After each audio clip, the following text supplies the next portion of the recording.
Well, hello. Welcome to Passive Wealth for High Tech Minds podcast. There are lots and lots of IT professionals who work in the industry. These IT jobs are so exhausting mentally, there isn't much time left for such folks to make clever decisions about their investments. Most are unable to put their money in the right asset classes. This is Prashant Kumar from My Realty Gains. I have worked in corporate America in IT and in business organizations for 25 years. My goal is to educate IT professionals like you about the benefits of passive investing. I will be passing my knowledge and will bring guests who have done very well in their careers and can explain the process and advantages of passive investing. So, let's begin. Well, hello. This is Prashant Kumar from My Realty Gains. You are listening to yet another podcast, Passive Wealth for High Tech Minds. Today, I have a distinguished guest, David Peters, whom I have known from the day one I ventured into real estate. And today, graciously, David agreed to come on to my podcast. And welcome, David. Thank you, Prashant. I'm excited to be here. Awesome. So David is a specialist in hotel conversions. Guys, he's not a multifamily syndicator currently. He's a hotel conversion specialist. He has been investing in real estate for 15 years. He would like to discuss today how hotel conversion can help, investors and can help, affordable housing crisis and how investors can create win-win scenario. He has done a lot of work in multifamily syndication, so he knows the drill completely. But obviously, he has been featured on CNBC. Is that, David, correct? That is correct, CNBC, yes. You have been featured on CNBC, and I envy him for that because, for obvious reasons, in a good way, so to say. But David, welcome to the show. My listeners definitely would like to learn a lot today from you about hotel conversions. We talk a lot about how to motivate these tech people. These tech people work a lot, right? I mean, they work like 10 hours, 12 hours a day, and they do not know what investing really means. I've been talking a lot on different podcasts about different asset classes, what are the benefits of passive investing and all that. But today, because you have such a unique skill set, I would like to focus on that. How hotel conversions can help investors, right? And how can it solve the, affordable housing situations? So give us a little bit of your background, David. How did you venture into hotel conversions? Sure. Well, let me first start off by saying that I am also a high-tech guy. I went through and got my electrical engineering degree back in the 1980s and worked for Alliant Tech Systems, which is a defense contractor, for about 9 years in corporate before I ventured off to be an entrepreneur. And I eventually made my way into real estate, starting off actually as a general contractor. I had a friend who also worked in the high-tech industry, and we really just wanted to do, something that we had more control over. We decided we wanted to be more entrepreneurial. So we came in as licensed general contractors, basically doing the projects for these investors. But that was back in the 2000s, before the 2008 crash. The 2008 crash comes, and we decided to flip from being the contractors to being the investors.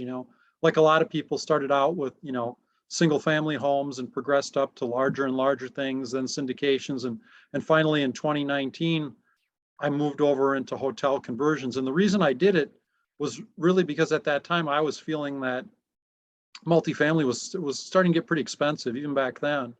And I just saw this opportunity.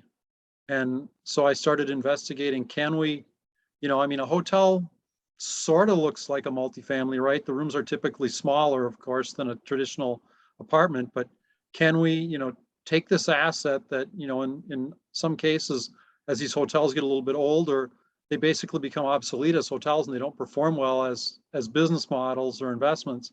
So we decided to, buy one and see if we could actually convert it. And could we, make it nice enough that, you could get people to live in, 300 to 500 square foot rooms. And what we found is that, yes, we can. So that was kind of how the whole model was born. But in getting more involved in the model, you mentioned the win-win-win proposition. And really, to me, that is it. The residents win, the community wins, and the investors win. And how that works is, a lot of the residents that we find at these properties, are looking for, they want to live in the nicest area that they can, but they don't have a real big budget. And by using our model where we provide, basically all-inclusive pricing, because, generally we can't separate the utilities at hotels. They weren't built that way. So, we provide our tenant with a one price strategy that's very competitive. Typically our single price is a little bit less than what a one bedroom rent would cost.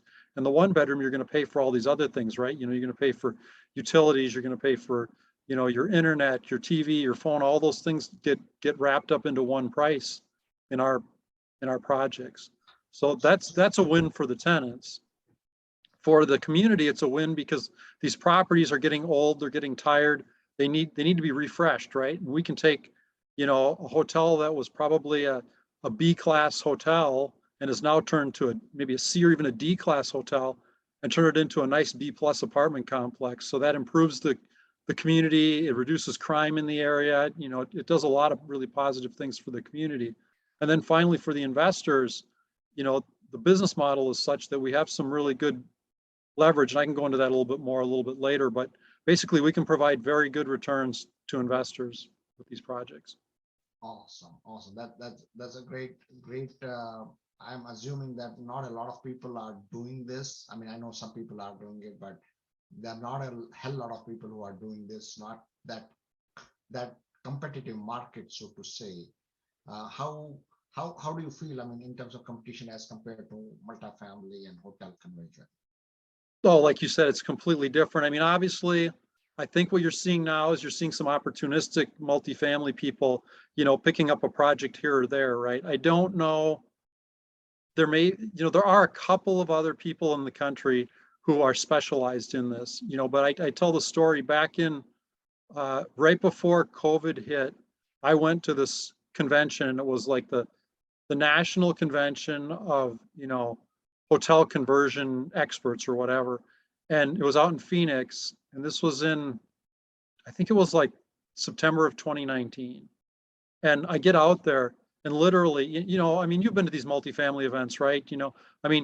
There'll be like 1,000 people there, right, who say, I'm going to buy apartment buildings. At this time, the specialists in that area, there was 8 of us. Wow. Nationwide, there was 8 of us. Wow. So I mean, it sounds like that's a great opportunity. I mean, not all 8 of them, and I would think that maybe half of them would have dropped off anyway. So there are not a lot of people who are doing this. I mean, finding the opportunity. I mean, of course, it's a very skill oriented business. So what do you really do? I mean, do you just convert room by room, or you convert multiple rooms into one apartment? What is the logistics behind converting these rooms into apartment? Well, I think first of all, the first step is having your buy box. What do I want to buy? What does the hotel look like? I'm not just going to buy any hotel, right? I mean, it has to be in the right market. You want it to be in an area where the population density is high enough. You want to be in an area that's desirable, right? I don't buy in D class. I generally don't buy in C- class. And, most of the hotels that are available in those areas tend to almost be motels. And that's just like not my space at all. So I want to have a property that's big enough that I can have on-site staff, right? So I want to have at least 80 units. And what I found is that the economics are such that, assuming that there's enough people who are interested in living in the smaller units, which we have had no trouble in any of our previous projects, you don't want to combine them, because the thing is, let's say you can take a 350 square foot unit and you can get $1,000 a month for it. Now, if you combine 2 of those units together and make a 700 square foot, 1 bedroom or small 2-bedroom apartment, are you going to get $2,000 a month for that? No, you're not. So, optimal, economics of it says the conversion cost is fairly high too. I mean, when we come in now and do our conversions, we convert room for room. So, the primary cost is we're going to be adding kitchenettes, we're going to be upgrading electrical and lighting and things like that. It's kind of a vanilla grade, value add, right? I mean, we always want to verify our plumbing situation and the construction of the building as far as how hard it is to get, updated plumbing and electrical in. But other than that, I mean, it's not a major renovation. I mean, and most of the times the hotels have decent amenity sets too, I mean, they'll have fitness centers, they'll have community rooms, they'll have, patio areas, dog park possibly already there. So, we just need to, maybe upgrade them from a B- class to an A- class, new equipment, just kind of, getting the landscaping, maybe changing color schemes on the building, redoing parking lots. I mean, it just isn't, it's the biggest aspect of the whole thing when it comes to the renovation really is working with the city to make sure that we have our zoning, adequate for what we're going to do. Got it. So it's basically, I mean, from a construction standpoint, the one most important thing that you do is to put a kitchen in each room, right? I mean, That's correct. That's the real essential thing. Other than that, you don't create additional space, you don't create walls or anything like that. It's just that, you create kitchen on the side in one corner, hopefully in the corner somewhere, so that, in the room, so that, this is a living space. Anybody can cook, they have bathroom, they put the bed. It's And basically a studio apartment, just, a little bit smaller than maybe what you'd see in the normal market, right? A normal studio, you might see 425 to 480, okay, for a studio. And our units are, 325 to 380 for the studio units. Now, we definitely, in looking for our target properties, we're going to look for properties that have, the biggest rooms we can find, right? And yeah, generally, I mean, we started out kind of saying, okay, we did this first conversion, let's look at extended stay hotels. But then we found that, that was kind of low hanging fruit, and there's more competition there. There was multifamily guys coming in saying, oh, this is really easy, I can do this. So they would drive the prices up too high. So, we generally look at properties that are not extended stay, but most of the time what we find is if the property is a good property for us, it's one where they have, you walk into the bathroom and the vanity is on a common wall with the living space. So then basically the back side of that wall and the living space becomes the kitchenette. yes, backside of the wall for the bathroom becomes your kitchenette. Common with the bathroom and the living space, yeah. Awesome. And it's pretty easy. I mean, then you don't have to create any wall. You have kind of a L triangle, L shaped space where you can put potentially some plumbing also, because bathroom has the plumbing too, right? So That's right. I'm getting into Typically the electrical and the plumbing is in that wall already, yeah. Yeah, so I'm getting into the nitty-gritty details, but I'm just trying to learn myself, But I think the key thing is, as an investor, risk tends to go up with the more complicated the project gets, right?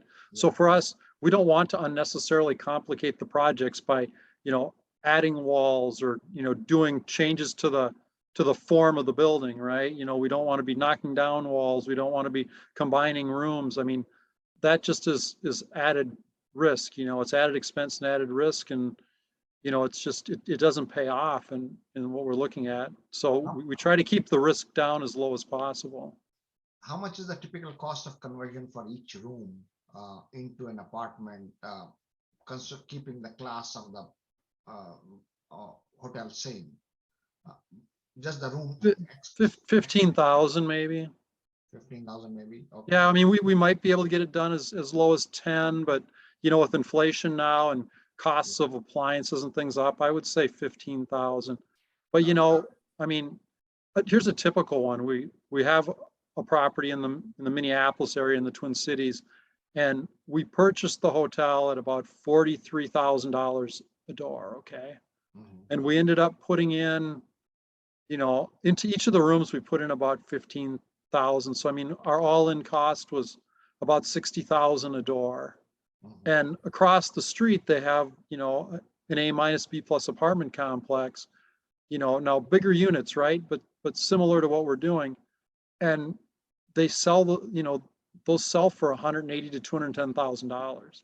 Yeah. So you can see the economics there, right? As an engineer, as a math person, I mean, it didn't take me long to look and go, this math looks pretty good. Yeah. Yeah. So basically, in terms of what you charge, you really provide the whole solution. It's one price that includes your TV because it's already included. You provide internet because it's already set up. Water, electricity, everything is included, and all the tenants, come in. He sign the lease for you with you, and all the office space is there. And you have all the amenities. You have everything basically for the tenant to live in that space, cook your food, and so have you created any space where have you thought of providing food, because some of these hotels have their own kitchen also? Generally, what we do is, if it makes sense, we will sublease that out to someone else, because the food industry is a really tough industry, right? It's high labor cost, it's labor intensive, it's generally low margin, right? I mean, we like to stay a little, people have asked me, the other one is, assisted living, right? Would you want to convert these to assisted living? And so far we've, kind of avoided that, just because of the amount of labor involved, and the labor market's really tight now. And, we like something that's, a little more, I won't say passive, but a little, Easier. it's not so labor intensive, right? It's more capital intensive than labor intensive. Right. Oh, very good. I mean, in terms of the economics, how do you compare that with multifamily syndication projects? These multifamily syndication projects are generating as much as, anywhere from 12% to 24% in some cases, uh, potentially, 1.7 to 2.2x return in 5 years. I mean, as compared to that economics in a range, how is the economics of the deals in the hotel conversions have been so far for you, and how do you see that for future? Well, the first two projects that stabilized, basically, they were, almost so high. I don't know that I want to necessarily say, but let's just say that they stabilized at above 25% cash on cash. Wow, wow, wow. Okay. Now, I'm not saying that every project is going to be like that, right? And I think the bigger the projects get, the lower the numbers come. But I'd be pretty confident, comfortable saying that a typical project, we're not going to pursue a project unless it pencils at a 20% IRR to the investor. Awesome. That's where they start. We go up from there. Wow. So you are really saying that even if, I mean, this seems like it's a good asset class. I mean, and folks, those who do not know, we talk a lot on about passive investing into different asset classes of real estate, and we are trying to educate our high tech folks who have no idea where should they invest. And I, as operator, invest into multifamily and assisted living space. Today we have somebody who has very unique skill set, David Peters. He does hotel conversions, and it seems like, talking to David, the numbers in hotel conversions in terms of the economy of scale, in terms of the returns, are pretty decent. I mean, I haven't heard, I mean, 20 IRR is out there on various projects. We have it in assisted living on many projects, but going beyond 20% is really difficult, for us to project. And what David is saying is 20 IRR is actually the beginning for hotel conversion projects. This kind of opens up my eyes. So this is a great opportunity. I mean, when I say great opportunity, is great opportunity to invest. So of course you will do your own due diligence where you want to invest, but like any other asset class, hotel conversion is also a stream where one can invest and get passive returns. That's what I'm trying to say. So yeah, David, sorry, I stopped you in between. You were saying something else. No, that's okay. I was just going to say that, hotel conversions are also a good, diversification from traditional multifamily, right?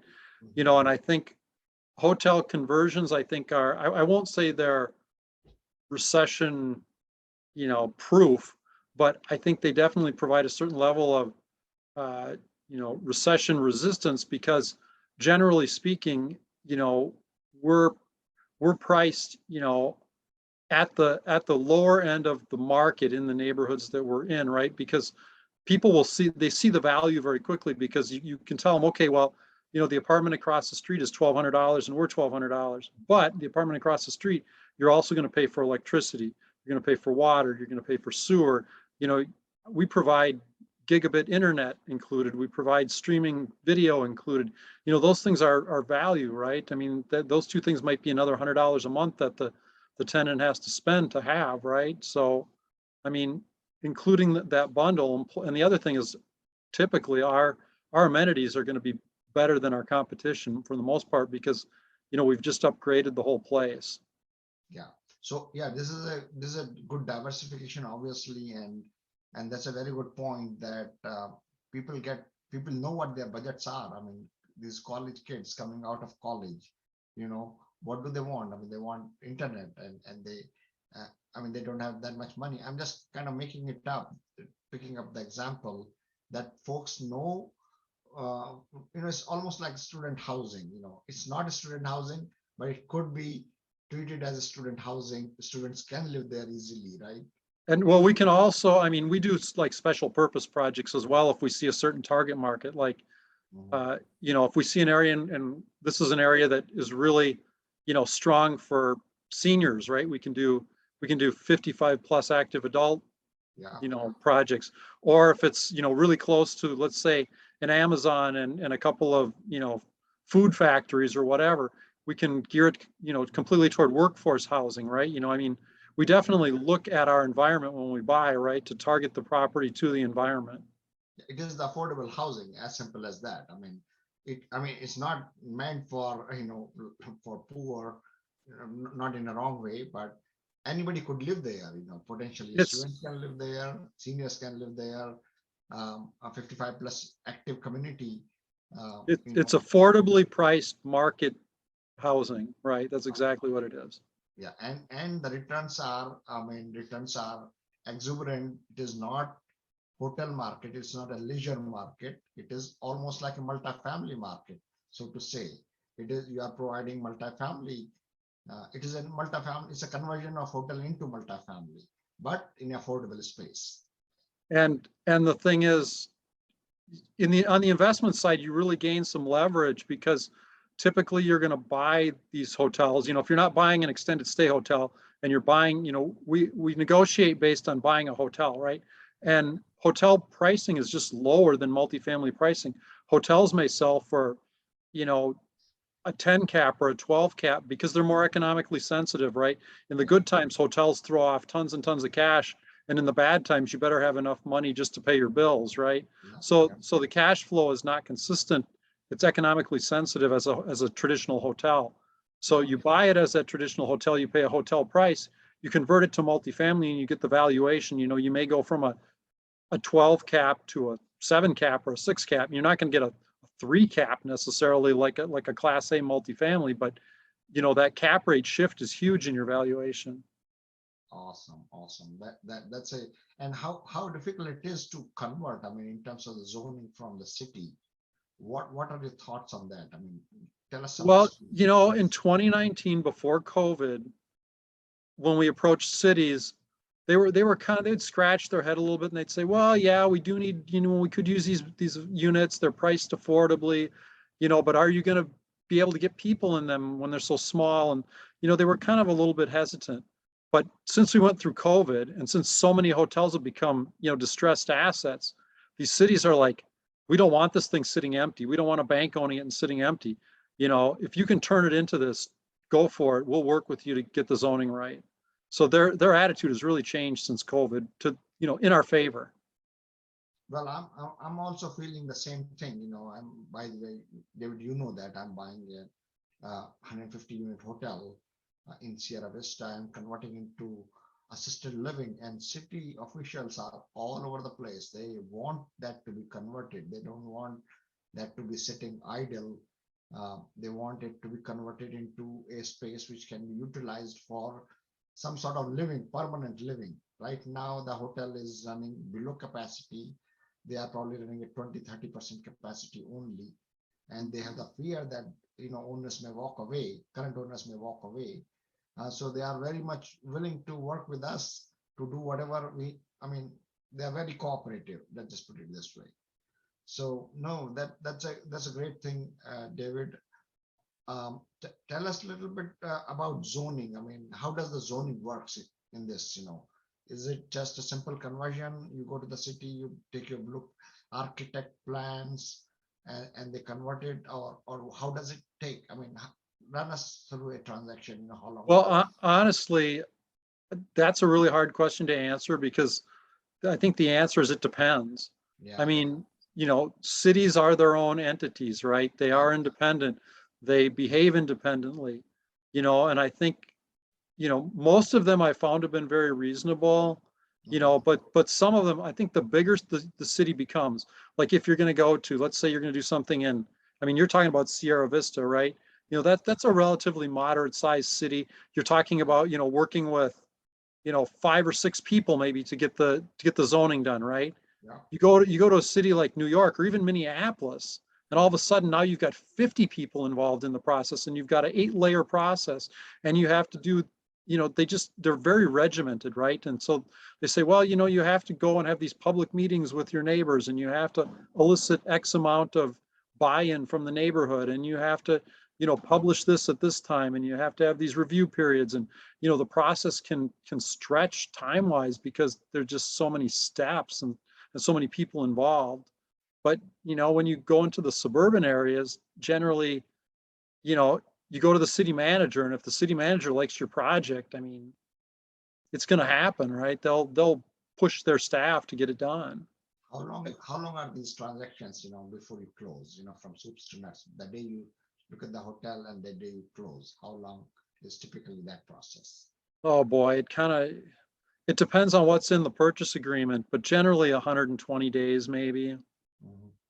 I think we had one that I think took almost 6 months, but that was because there were issues with the lender, and getting things finalized with the lender that dragged out quite a bit, and we had some government money involved, and so that stuff just takes more time.